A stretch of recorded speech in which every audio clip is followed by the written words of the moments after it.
What's happening, folks? Back with another reaction, back with some more Tears for Fears, and we're returning for another track taken from a select folder that Kim has made available of songs I have not yet reacted to, not from the regular album discography. And this one appears to be a bonus tune or an extra track on perhaps a deluxe edition of the Seeds of Love 1989, not only because the thumbnail for the file is the Seeds of Love cover, but it's shown as being track number 9. Now, the album proper has 8 songs on it, so again, it seems like this must be a tune included on a later special edition or deluxe edition of the album, and it's called Music for Tables. I don't quite know what to make of that. There's a sort of absurdist kind of poetry to it. Tables are inanimate objects and theoretically do not have ears or a brain to be discerning listeners to music. Of course, it could be atmospheric, meaning it could be like an instrumental, and it's a title that perhaps was chosen for a reason, but does not have some like deep thematic meaning. In fact, that's probably my guess here. Maybe this is going to be an instrumental. Maybe it's a phrase that actually is not so absurdist as it sounds, but is specific to some narrative in the tune. It's, someone left the room, and so the music that was playing, literal or otherwise, is at that point only music for tables. But that is highly speculative. Let me just listen, and I'll see what I can pick up on a first hearing. Luca is curious as well. This is Music for Tables from Tears for Fears, seemingly a bonus tune or extra track related to the Seeds of Love album, 1989. Hold on. Volume was not up? Okay.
that is smooth and soulful and lovely and atmospheric.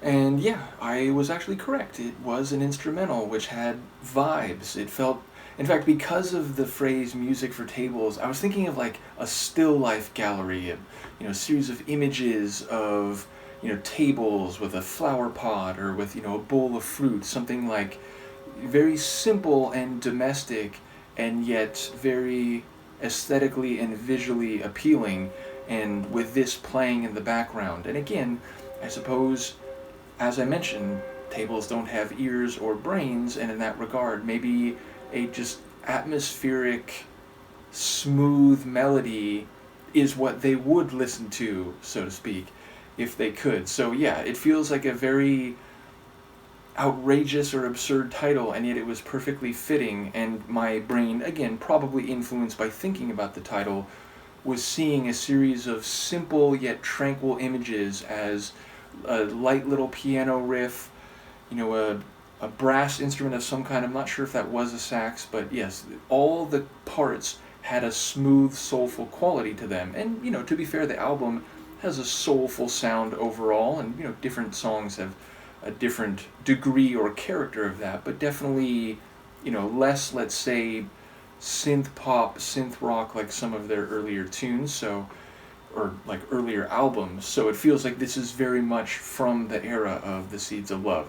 So yes, at the same time I downloaded this, I think it's called The Conflict, and I looked in the metadata. That's apparently from 2014, so I don't quite know what to make of that, or maybe that's just when the tune was released, and it might have been, composed much earlier. So yeah, obviously that would have been during the period where, they weren't active, post Everybody Loves a Happy Ending, but pre the Rule the World. I was going to say Everybody Wants to Rule the World, but just the Rule the World compilation, which had like a couple new tunes, and certainly pre The Tipping Point. So as I said, I don't quite know what to make of that. I'm sure Kim will comment, and we don't necessarily need to reveal all the details until we get to that one, but that'll probably be my next Tears for Fears reaction. At some point, I am going to get back to more of the live performances from Songs from a Nervous Planet, because I'm very much enjoying that. But yes, I realize, I'm sitting on a treasure trove, and Kim has made a number of different TFF folders available, and the tunes in the folder that this comes from are, just, they've been sitting there waiting for a while. So yeah, I enjoyed pulling a cloud, and I wanted to go through a couple more of these non-album tracks. So in any case, let me know what you think of this one. Thank you again to Kim, and I will see you next time. Peace.